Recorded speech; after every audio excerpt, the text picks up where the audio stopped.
The courtroom was unusually quiet for a Tuesday afternoon, the hum of the fluorescent lights above adding to the sterile atmosphere.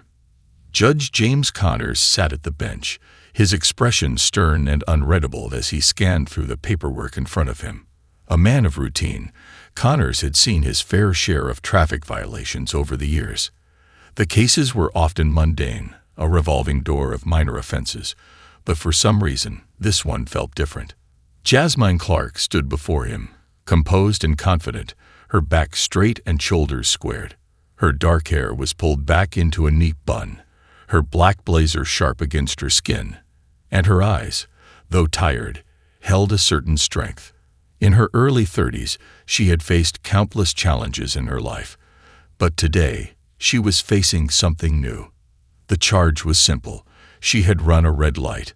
But what Judge Connors didn't know was that Jasmine wasn't just any ordinary driver caught in a minor infraction.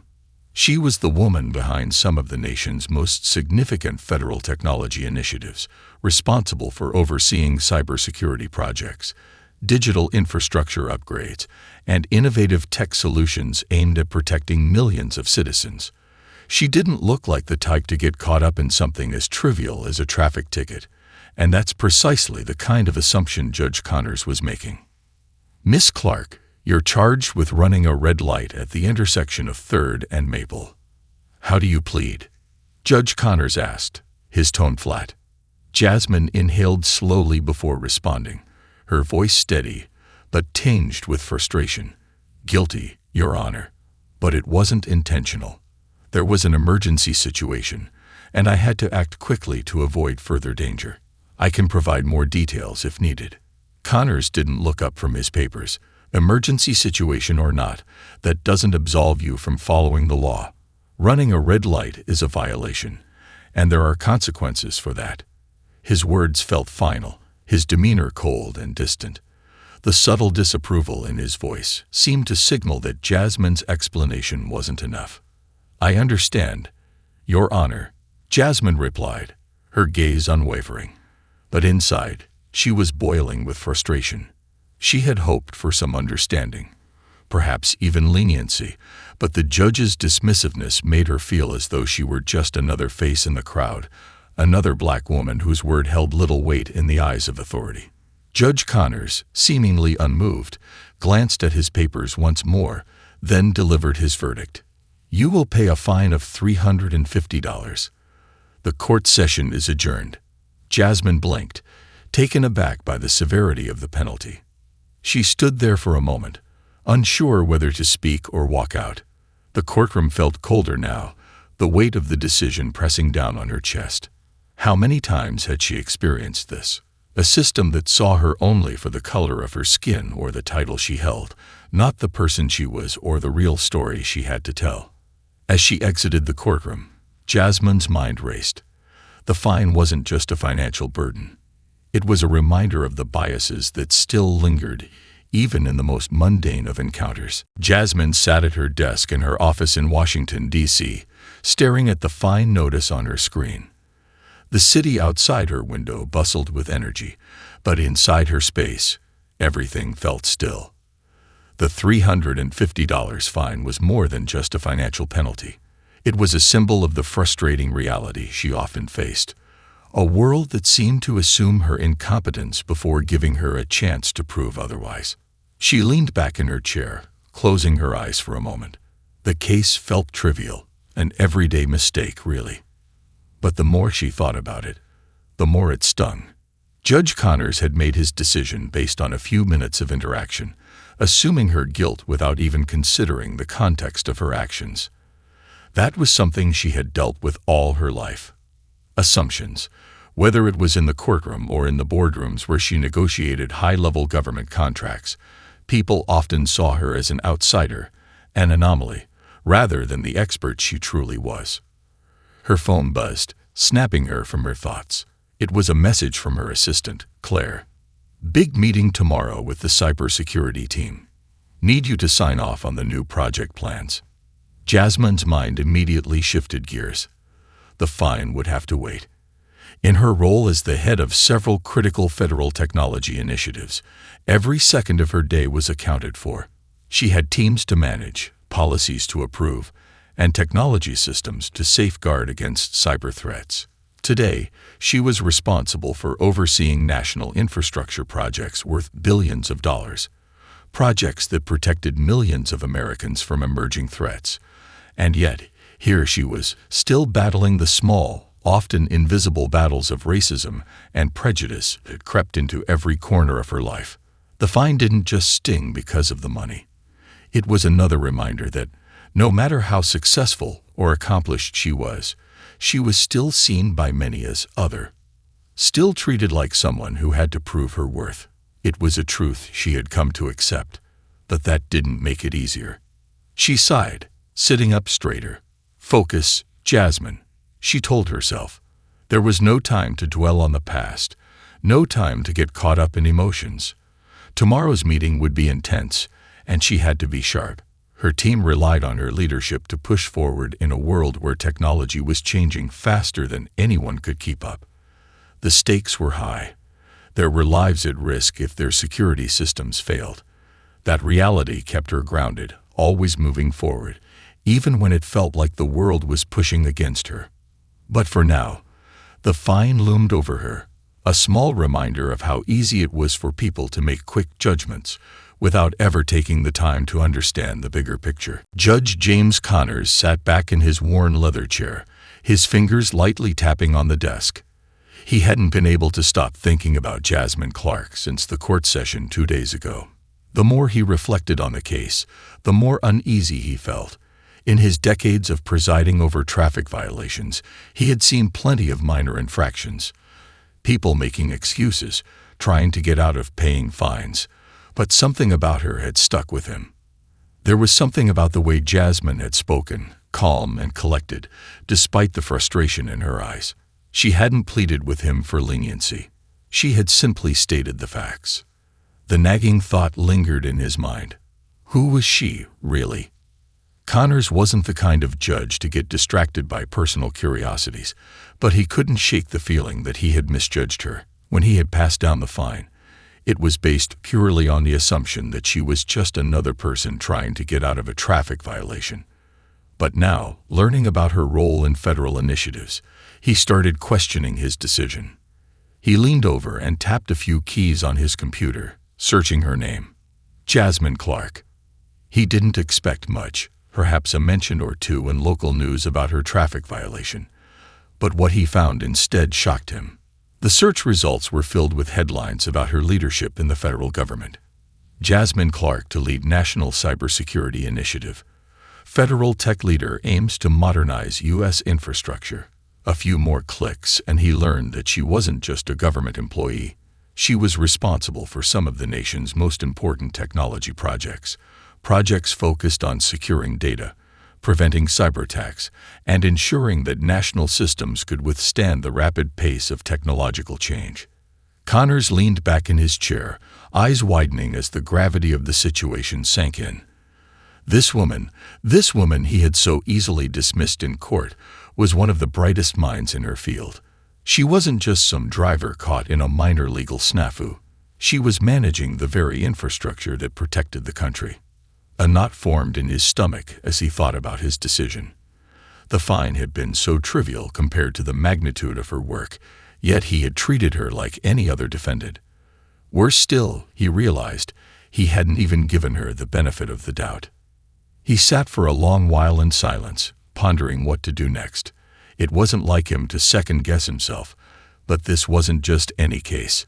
He had imposed a fine on someone who had probably seen more high-stakes situations in a single day than he had in his entire career. The thought of it gnawed at him. Jasmine Clark had every right to be upset with him. In fact, he was certain that she would be. Jasmine stood in front of her team in the sleek conference room, her laptop open to the latest reports on the national cybersecurity initiatives. Outside, the city of Washington, D.C. sprawled beneath a late afternoon sky, but inside this room, the atmosphere was focused and intense. Her team, a diverse group of engineers, analysts, and project managers, looked to her for guidance. They were working on some of the most crucial technology projects in the country. systems designed to protect the nation from cyberattacks, secure classified government data, and fortify digital infrastructure against growing threats. She glanced over the room, taking in the familiar faces. As the leader of these initiatives, she had spent countless hours coordinating with the Department of Homeland Security, the FBI, and private tech companies to create secure networks for government systems. Yet, in every meeting, in every project she managed, there was a persistent undercurrent that she couldn't ignore: her race. No matter how skilled she was, how many complex projects she managed, or how many times she proved her expertise, Jasmine always felt like she had to work twice as hard to earn the same recognition. It wasn't explicit, but it was there. The subtle doubts, the small underestimation of her abilities, the unspoken assumption that she was somehow less qualified than her white male counterparts. Today, that feeling hit her harder than usual. She glanced over a new project proposal on her tablet and paused. The plan seemed solid, but something didn't sit right. It wasn't the proposal itself. It was the pushback she was getting from certain stakeholders. They didn't challenge her intelligence or technical knowledge directly. Instead, they questioned her decisions, undermined her authority, or subtly shifted the focus away from her suggestions. As she carefully reviewed the details with her team, Jasmine's mind wandered back to the court session. Judge Connors' cold dismissal still stung. He hadn't even bothered to ask for clarification or listen to her reasoning. Instead, he had issued a fine, a simple judgment as if her life, her work, and her experiences were insignificant. It wasn't just about the money. It was about the way people saw her, the way they often reduced her to a stereotype without understanding the breadth of what she did. But Jasmine knew better than to let it distract her. Her work was too important. The nation's cybersecurity was under constant threat, and her team relied on her leadership. These projects weren't just about technology. They were about protecting citizens, preserving national security, and ensuring that America's digital future was secure. And she was the one tasked with making sure they succeeded. After a long day of meetings, she gathered her team for a final check-in before the end of the day.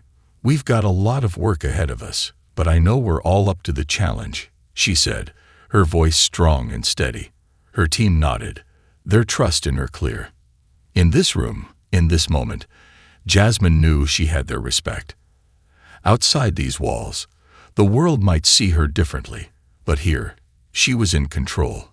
For Jasmine, this was what mattered: the work, the mission. Everything else could wait. A week passed since Judge Connors had handed down the fine, and Jasmine had moved on with her work, her thoughts occupied with her projects and her team. But the nagging feeling of injustice still lingered in the back of her mind. She knew she had a right to be upset, but she also knew that letting it consume her wouldn't help anything. Still, every time she thought about that courtroom, the judge's dismissive attitude, the fine she had to pay for something that felt so trivial, it left a bad taste in her mouth.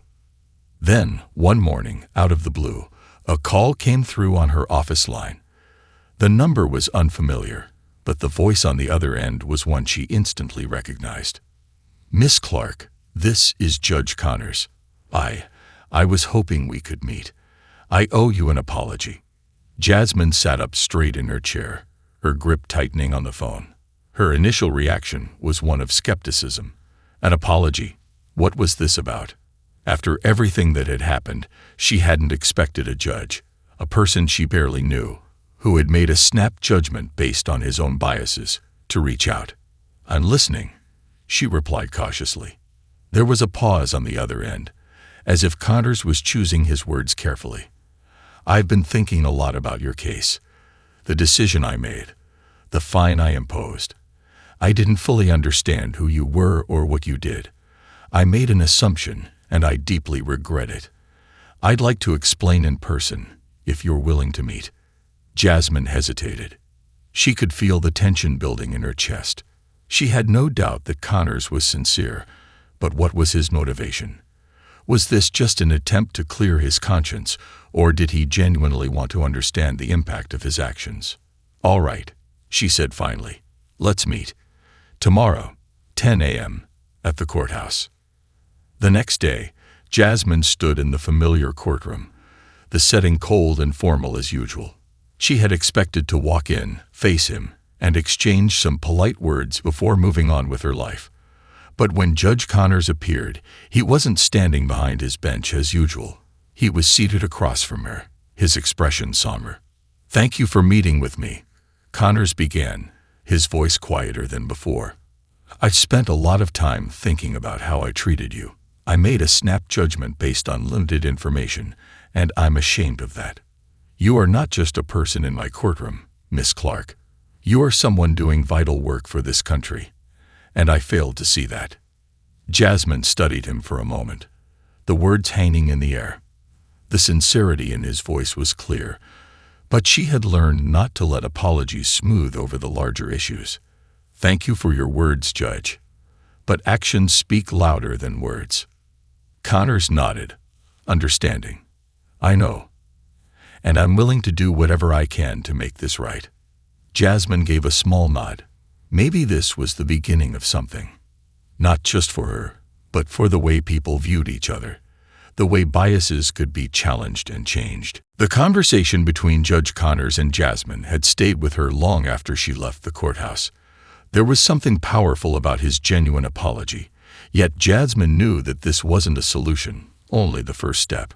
She appreciated his recognition, but the work was far from over. She had learned long ago that change didn't happen in a single moment. It was a process.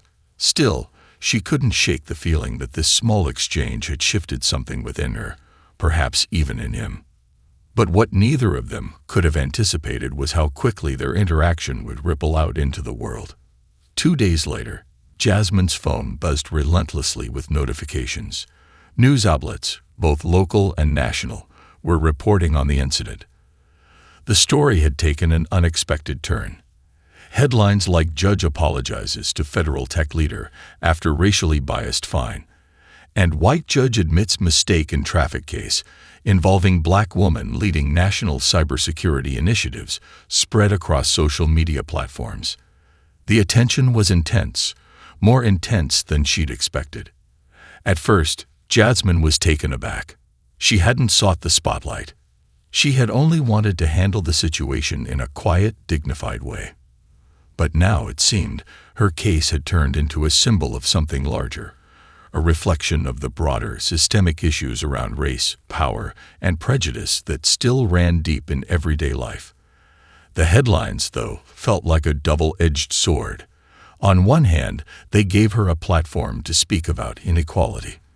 On the other, they invited skepticism, curiosity, and even criticism from corners of the public she hadn't anticipated. The flood of attention brought with it praise, but also a wave of negativity. Some people congratulated Judge Connors for his willingness to apologize, while others questioned whether his gesture was genuine or simply a PR move. The majority of online responses were supportive of Jasmine. Her achievements were now more widely recognized, and many commended her for handling the situation with grace. However, there were those who reduced her experience to a mere political talking point, debating the validity of her complaints based on her position or questioning whether the fine had truly been racially motivated. Jasmine wasn't surprised by the skepticism. She had long known that people often questioned her legitimacy, even when the evidence of her success was clear. As a black woman in the tech world, especially in federal government positions, she had always been aware of the way society tried to box her into narrow categories. She had grown used to the constant need to prove herself, even when her accomplishments were beyond reproach. But now the situation felt different. This wasn't just about her. The story had sparked larger conversations about systemic inequality in professional spaces, about how race affected perceptions, and how judgment was often made without context. Jasmine found herself not only defending her own experience, but also becoming a symbol of something much greater, the ongoing struggle for equality, both in and out of the courtroom. As the spotlight continued to shine on her, Jasmine's resolve only strengthened. She wasn't about to let this moment pass without pushing for real, lasting change. If her story could raise awareness and inspire conversation, she would make sure it wasn't wasted. The weeks following Jasmine's court encounter and the public attention that followed were a whirlwind.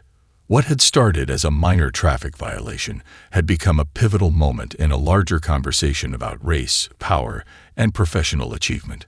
The media coverage had intensified, with interviews and articles focusing not just on the apology, but on Jasmine's work and the challenges she had faced throughout her career. Jasmine took the opportunity to speak out on the platforms that had suddenly become available to her. In a widely viewed interview, she shared her story, both the frustration of being unfairly judged in the courtroom and the daily challenges she faced as a Black woman in the tech industry. "I don't want my experience to be the exception," she said, her voice steady and strong. "I want it to be a starting point for real change in how we perceive leadership, expertise, and professionalism, regardless of who's standing before us." Her words resonated with many. Across the country, people from all walks of life reached out to her, sharing their own experiences of being underestimated, misjudged, or dismissed because of their race or background. What Jasmine hadn't expected was the sheer amount of support she received from her colleagues within the tech industry. Some had heard whispers of her story, but many didn't know the depth of the obstacles she had overcome. Her outspokenness about the challenges facing minorities in tech sparked internal discussions at the Department of Homeland Security and other government agencies, leading to new initiatives aimed at promoting diversity and inclusion. But the ripple effect wasn't just felt within her professional circles. Jasmine became a sought-after speaker at conferences and panels, advocating for systemic change, not only in the tech industry, but in every professional space where people were routinely judged based on surface-level assumptions.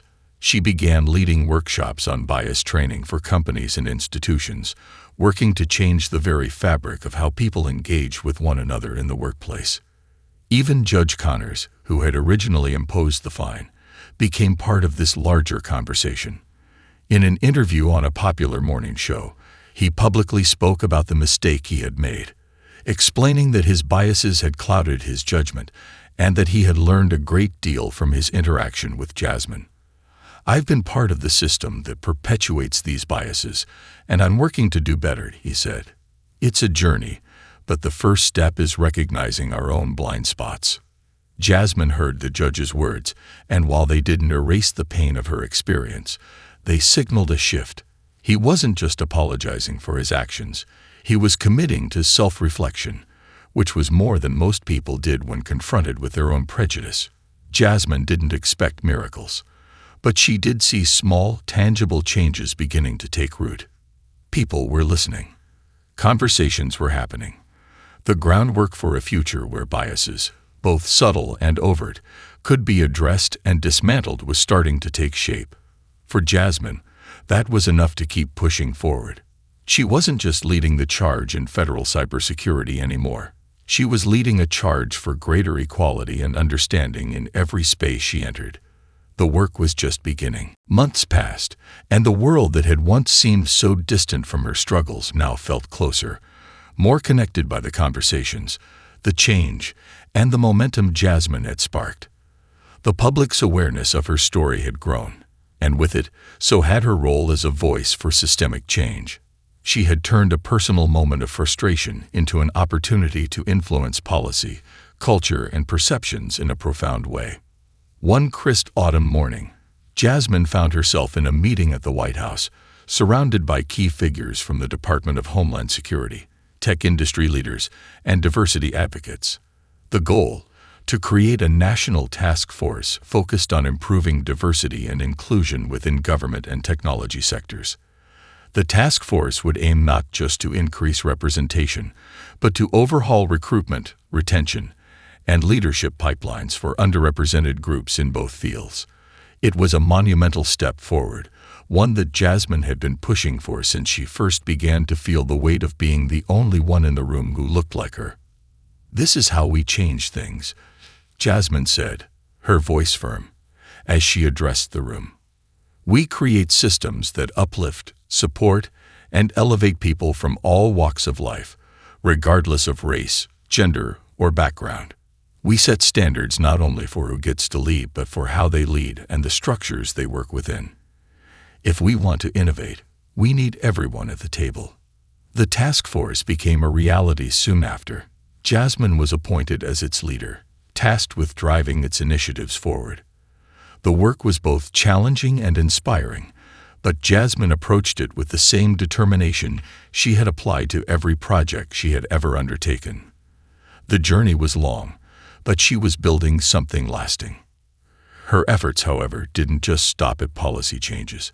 Jasmine also used her position to mentor the next generation of tech leaders, particularly young women and people of color who had always felt excluded from the tech world. She started programs, seminars, and mentorship networks, making sure the doors she had fought so hard to open were now wide enough for others to walk through. In the years that followed, Jasmine's name became synonymous with a new era of inclusivity and leadership in tech and government. Her story of the traffic fine, though a small chapter in the book of her life, had sparked an entire movement, one that challenged biases, redefined leadership, and created spaces for diverse voices to be heard. But Jasmine never saw herself as a hero. She simply saw her actions as a necessary part of a much larger mission. The work she had done, from leading federal initiatives to advocating for systemic change, had never been about personal recognition. It had always been about creating a better world, a world where people like her could thrive without being underestimated or dismissed. As she stood before a crowd at a major tech conference years later, her message remained the same. "This isn't just my victory," she said, her voice carrying across the auditorium. "This is our victory, and it's just the beginning." And with that, Jasmine Clark's legacy of change continued to inspire, ripple, and grow, touching lives and reshaping industries long after the fine had been paid.